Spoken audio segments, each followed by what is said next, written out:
Então, pessoal, hoje nós vamos dar continuidade com a nossa disciplina de Sociologia e Antropologia, falando das teorias da administração e suas influências na sociedade contemporânea. Ontem nós trabalhamos um pouco sobre as teorias, os conceitos de teorias, trabalhamos bastante sobre Taylor e Fayol, e hoje nós vamos continuar falando das teorias e dentro de um contexto da influência dessas teorias já nas sociedades contemporâneas. Portanto, é interessante que a gente possa observar e tentar compreender, dentro desse contexto das teorias da administração, como essas teorias influenciam na sociedade. E aí eu volto a dizer, se influenciam nas sociedades, logo nós temos aí uma questão sociológica, né? Mas vamos lá, falando sobre as teorias clássicas e modelo burocrático. Vocês lembram que ontem nós, inclusive, falamos das teorias, né? A teoria científica, a teoria do modelo burocrático, e aí vamos dar continuidade hoje falando das especificidades dessas teorias, né? Então, aqui, a teoria clássica da burocracia, ela tem como expoente o sociólogo alemão Max Weber, né? Então, Max Weber, que ele traz essa teoria clássica desse modelo burocrático aí, dentro dessa, que dá ênfase e recai sobre a estrutura das organizações, né? Então, vejam aqui que dentro desse contexto, este pensador da sociologia, que é da sociologia compreensiva, né? A sociedade capitalista e a sociedade da racionalidade, da necessidade da precisão e da objetividade. Então, para Max Weber, esta sociologia compreensiva, ela tem que dar conta da sociedade capitalista, que é a sociedade da racionalidade, veja, que ele puxa isso para a racionalidade, ou seja, o uso da razão humana, bem como da necessidade da precisão e da objetividade. Então, ele defende que dentro desse contexto, os meios de produção, eles precisam, e as organizações têm que ter precisão naquilo que faz e tem que ter também objetividade naquilo que vai apresentar à sociedade, né? Então, dentro desse contexto, nós vamos discorrendo essa nossa aula de hoje, falando dessas teorias. Aqui nós temos ainda, dentro dessa teoria burocrática, Eva Maria Lakatos, ela vê em Weber que ele distingue 3 características da emergência da forma burocrática, né? Ou seja, dentro dessa forma burocrática, ela vai dizer que o Weber ele apresenta aí 3 características emergentes para essa forma burocrática. E quais seriam essas características que o Weber vai apresentar aí dentro desse contexto? Nós temos aqui a altamente racional, ou seja, é uma das características dessa forma burocrática, né? Dessa teoria burocrática, altamente racional, permite previsões, ou seja, muito planejamento, né? E, acima de tudo, a eficiência, que nós estudamos ontem, né? Vimos ontem. Então, a Lakatos, ela vê essas 3 características: racionalidade, previsão, a previsibilidade, né? Previsibilidade e a eficiência. E, dando continuidade, Thomas Morton, que é um outro teórico da burocracia, cuja a sua análise leva, portanto, em consideração, aqui, dentro desse contexto, distingue, inclusive fazer um contraponto aí, distinguindo da análise e da teoria de Weber, de Max Weber, né? Prioriza a estrutura burocrática, analisando os efeitos da burocracia nas organizações. Então, aqui ele já traz uma teoria mais diferenciada, dentro desse contexto de estudar e observar quais são, de fato, analisar, de fato, a palavra certa é analisando, quais são esses efeitos dessa burocracia dentro das organizações.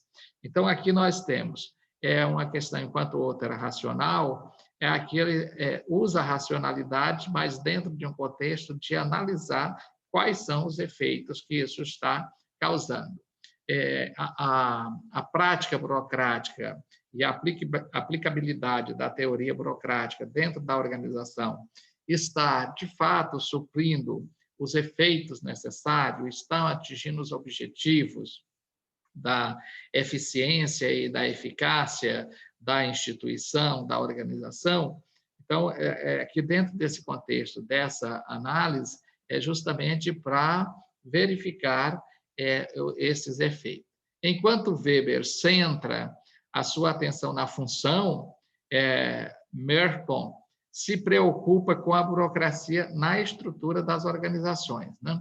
Então, não é simplesmente na função das pessoas, mas quais os efeitos que existe essa burocracia dentro das organizações? Ela atende perfeitamente, ou essa estrutura burocrática dentro das instituições, ela leva em consideração o papel dos sujeitos dentro da organização, ou, em primeiro lugar, está a estrutura organizacional, e esse sujeito é pensado somente posterior, né? Então, aí vai tendo, mais uma vez, reforçando, o Merton, ele faz essa análise para, de fato, trazer à sociedade e para as instituições, e até mesmo para a teoria da administração, qual teoria ela se torna mais viável de acordo com o momento em que a sociedade está vivendo, principalmente dentro desse contexto do desenvolvimento tecnológico, que nós veremos um pouco mais adiante na nossa aula de hoje. Então, aqui ainda dentro desse contexto do modelo da teoria clássica, do modelo burocrático, a gente observa aqui as contribuições desses dois teóricos, né? Nós falamos de Merton e falamos de Max Weber, né? Então, veja quais são as contribuições desses dois teóricos da burocracia, o que ela exerce, o que influencia ainda hoje nas organizações modernas, que não prescindem da racionalidade, da precisão, da busca, da eficiência e da eficácia. Então, observe que as contribuições desses dois teóricos da burocracia, que exercem influência ainda hoje nessas organizações modernas, eles não precedem essa questão aí que está dentro da racionalidade e bem como da precisão, da qualidade na produção, e também não se preocupa muito com essa questão da eficiência e a eficácia. A preocupação é em atender o aparelho burocrático. Bom, prosseguindo, aqui nós temos agora uma outra teoria, né, que é a teoria das relações humanas. Lembram? A teoria científica, a teoria burocrática, e agora sim chegando à teoria das relações humanas, né? E aí vamos discorrer um pouco mais sobre essa teoria das relações humanas, observando justamente a sua influência nessa sociedade contemporânea que que estamos a estudar, né? Falar em sociedade contemporânea, só explicando para vocês, eu já falei isso, quando se fala dessa contemporaneidade, estamos falando dessa sociedade da qual nós fazemos parte. Ou fazemos parte no nosso tempo de vida, né? Ou fazemos parte do ponto de vista dos anseios da sociedade diante daquele lema da Revolução Francesa, que foi a revolução que marcou o início da Idade Contemporânea, né? Então, a sociedade, mesmo os nossos pais, os nossos avós, fazem parte dessa sociedade contemporânea, porque eles declinaram, mas batalhando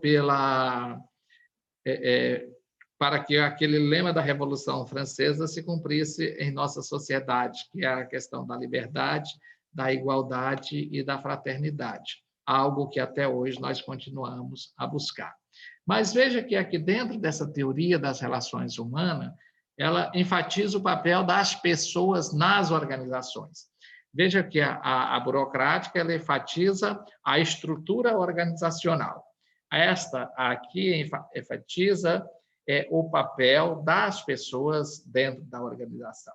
Vejam que, à medida que a sociedade progride e também não deixa de apresentar suas contradições, só corrigir aqui para vocês, depois eu corrijo, suas contradições, em função do conflito de interesse, especialmente no que se refere à sociedade capitalista, as organizações buscam se aprimorar e acompanhar as novas demandas. Então, para acompanhar essas novas demandas e esse novo modelo de sociedade que vai se desenhando a partir desta complexidade existente nessa tessitura da malha social, as instituições elas têm que procurar ir se aprimorando, principalmente no que tange os direitos humanos, né? Porque agora nós temos, inclusive, a Declaração Universal dos Direitos Humanos, que é um documento da ONU, né? Da Organização das Nações Unidas, e aquele documento da Declaração Universal dos Direitos Humanos, ele perpassa a todos os países membros da ONU, no sentido de que todos devem obedecer àquelas declarações que são universais a todos os países que são membros da ONU. Então, veja que dentro desse contexto aparece aí o papel das pessoas, que antes da instituição existe pessoas, e essas pessoas é que dão o nome à instituição.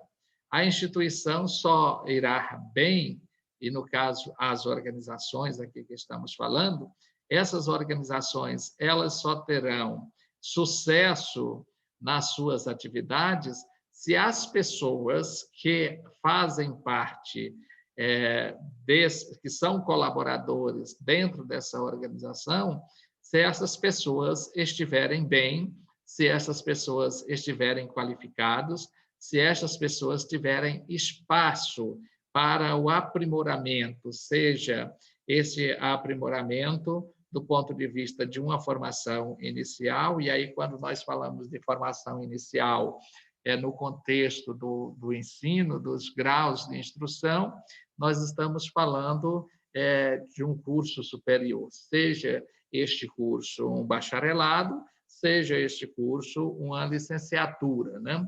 E aí nós precisamos, inclusive, compreender essa parte, o que é um bacharelado, o que é uma licenciatura.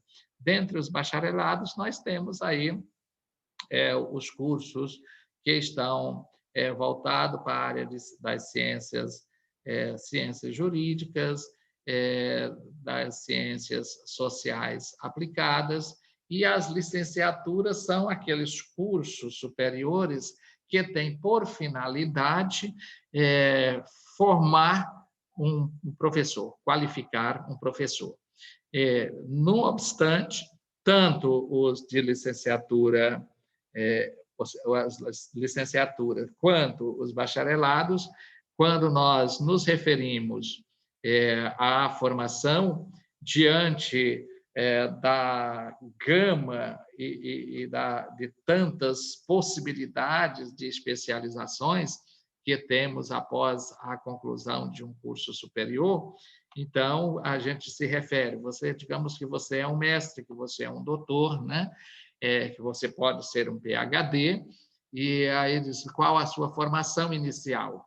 Aí você vai dizer, a minha formação inicial é em engenharia, ou em administração, ou contabilidade, ou mesmo um outro bacharelado qualquer, né?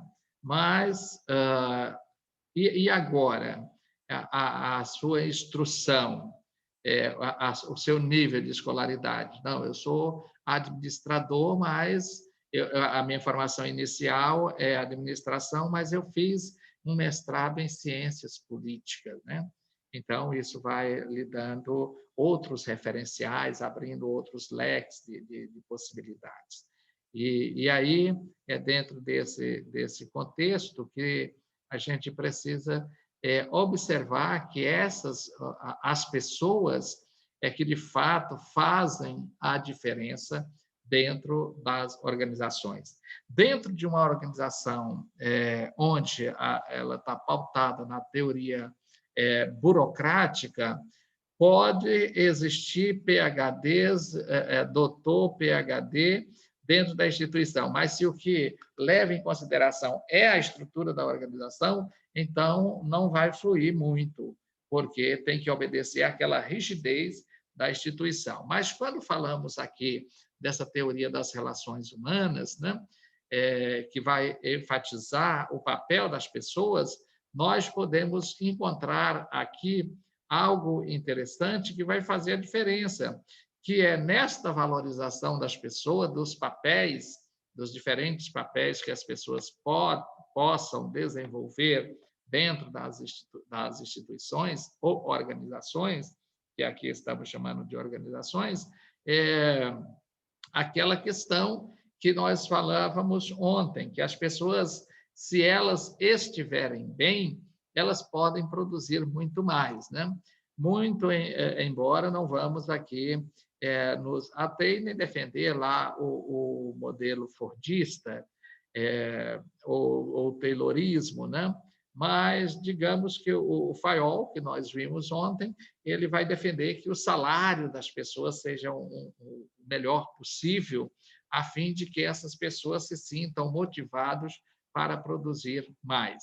Mas aqui não é dentro daquela questão, que para além de salários, as pessoas são gente, né? As pessoas precisam estar bem mentalmente, fisicamente, psicologicamente, para poder produzir aquilo que é necessário dentro das organizações. E aí, se essas pessoas estiverem bem, sendo valorizadas dentro das suas habilidades que elas têm para a produção, seja essa produção material, ou seja, uma produção intelectual, elas precisam estar bem, principalmente a produção intelectual. Se alguém não estiver bem fisicamente, se alguém não estiver bem psiquicamente, não tem como ter uma boa produção intelectual. Logo, essa pessoa passa por momentos de bloqueios dentro do processo de produção, né? E muitas vezes até se torna incapaz de produzir.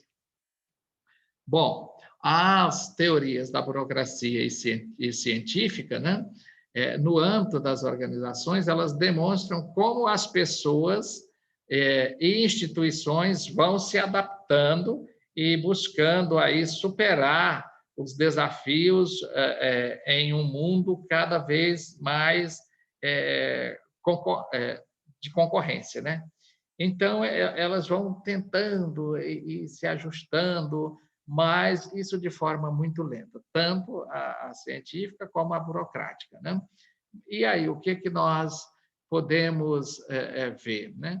É que aqui elas vão tentar se igualar ou aproximar-se da teoria das relações humanas, onde enfatiza o papel das pessoas. E não dá muito certo, né? Então, vejam que Elton Mayo, ele foi um importante estudioso das organizações, considerando aí as novas necessidades numa civilização industrial, né? Então, é considerado esse moço, né? O Elton, ele é considerado o pai da escola de relações humanas, né? Então, as pessoas, principalmente quando vão estudar a questão de relações humanas, elas vão buscar lá o Elton Mayo para ser a referência, porque é a grande autoridade no contexto literário para esta área específica das relações humanas, né? E aí, como nós vamos compreender um pouco mais dentro desse princípio da teoria das relações humanas, né?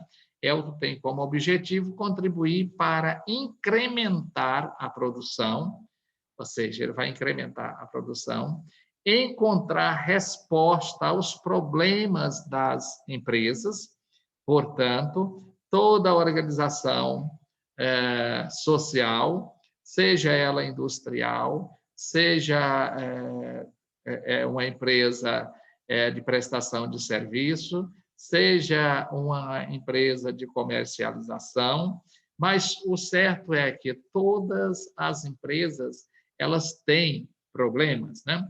Por que existe problema dentro dessas organizações?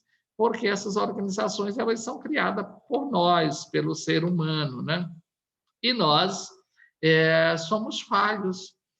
Vejam que a cada dia nós buscamos nos aprimorarmos, buscamos formas de compreender melhor o mundo, compreender melhor as pessoas, compreender melhor o universo, compreender até mesmo a natureza, buscar saber qual é o nosso papel no contexto dessa natureza e do mundo do qual fazemos parte. Por que que nós estamos aqui hoje, né? Em um curso superior? Né? Porque nós estamos dentro deste processo, né? As empresas, muitos de vocês trabalham, né? Elas procuram cada vez mais ter no seu quadro de colaboradores, vamos utilizar aqui a palavra colaborador, deixando as empresas da teoria burocrática, da teoria científica lá no cantinho delas, vamos aqui mais para as relações humanas.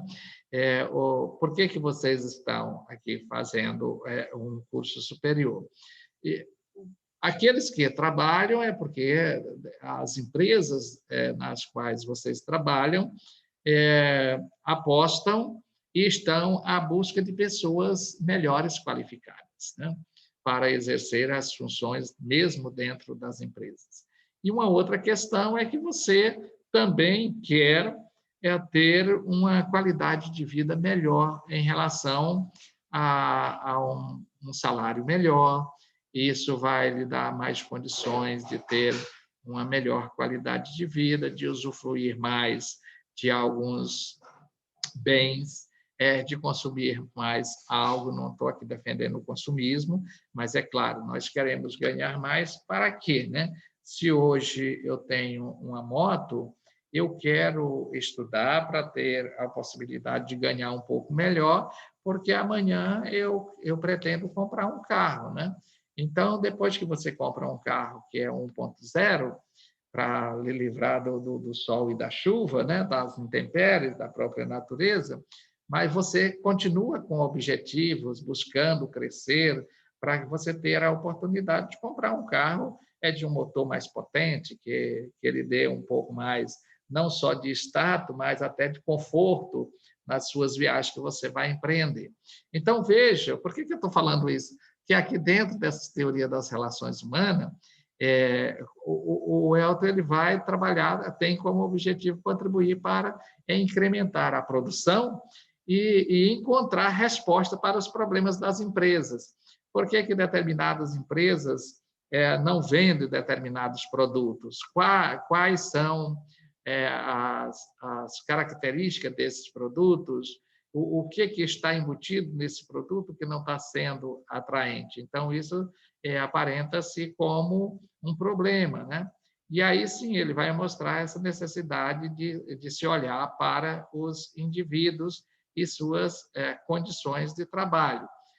Inclusive, observar o maquinário da indústria, vamos chamar aqui uma indústria, está sendo o suficiente para um bom trabalho?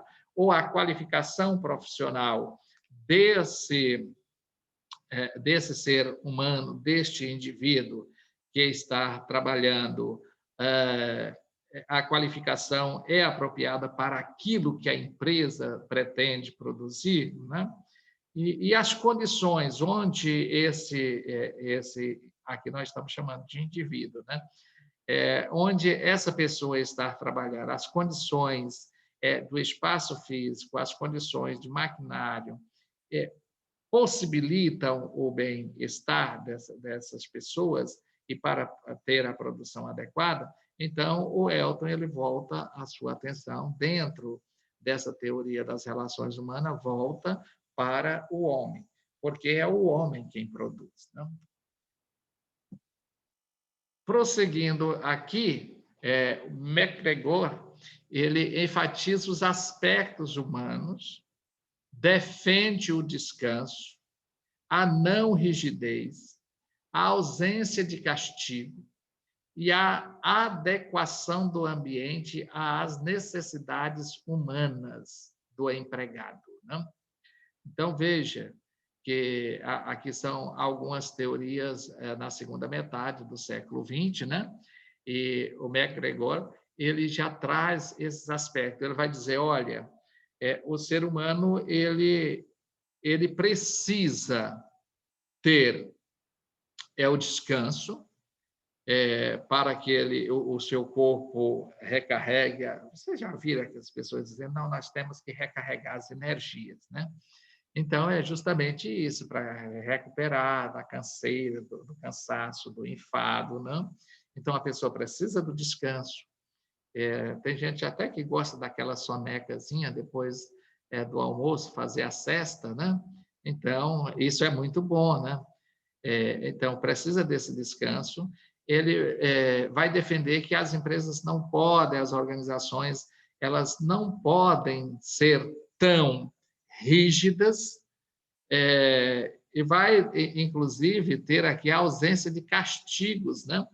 Porque não tem castigo melhor do que você ser obrigado a fazer algo quando você está cansado, quando você está sem condições emocionais e você tem que fazer, né? Então, veja que aqui nós temos o behaviorismo, né, na administração, que essa teoria aqui ela está ancorada no behaviorismo. Aqui nós temos essa defesa, que é a adequação do ambiente às necessidades do ser humano. E, para isso, precisa ter, dependendo as atividades da empresa, se é uma empresa que trabalha por turnos, né? Precisa que nessa empresa tenha um local adequado para, no momento do almoço, esses empregado ter o seu momento, o seu espaço adequado para fazer a sua alimentação. Precisa que ela tenha, inclusive, os espaços que atendem à vigilância sanitária, tudo adequado, a fim de que as pessoas possam se sentir bem. Vocês já pensaram trabalhar em uma organização? E eu já vi isso, né? Tem pessoas que elas ficam todo o período do turno de serviço sem utilizar um toalete, porque, de fato, as condições lá é daqueles que se entra com o nariz tampado, né? Então, vejam que isso, aqui dentro dessas as teorias da segunda metade do século XX, o behaviorismo, por exemplo, aqui, ele vai dizer que tem que adequar os espaços às necessidades do empregado. Não significa que, porque eu estou trabalhando, eu não vou ter qualidade de vida. Pelo contrário, no meu espaço de trabalho é onde eu preciso ter, e as organizações precisam estar atentas a isso, preparar-se o melhor possível para que no espaço de trabalho a qualidade de vida esteja presente, esteja fazendo parte do cotidiano dos colaboradores da empresa. Porque se isso acontece, a qualidade de vida, essas pessoas certamente elas trabalharão mais felizes. Então, emocionalmente, elas se sentem muito bem, e se elas estão bem emocionalmente, elas vão produzir as relações sociais, ocorre de forma mais leve, mais tranquila. Vocês devem já ter visto algumas pessoas dizer assim, ó, não fala comigo hoje não, porque hoje eu não estou, nem eu estou me aguentando, né? Por que isso acontece? Não seria uma situação de, às vezes, os ambientes ou o ambiente em que as pessoas estão desenvolvendo essas atividades não estão atendendo, de fato, essas necessidades dos empregados, né? Às vezes o ambiente sufoca, e aí é onde a gente precisa ter a sapiência necessária e fazer uma reflexão importante dentro desse sentido para ver como estão as relações humanas dentro desta organização, e aqui se entra relações humanas, entra o processo sociológico. Bom, nós daremos continuidade no próximo bloco, porque agora já vamos encerrar esse primeiro bloco aqui, nos veremos daqui um pouco, tá bom? Logo estaremos voltando.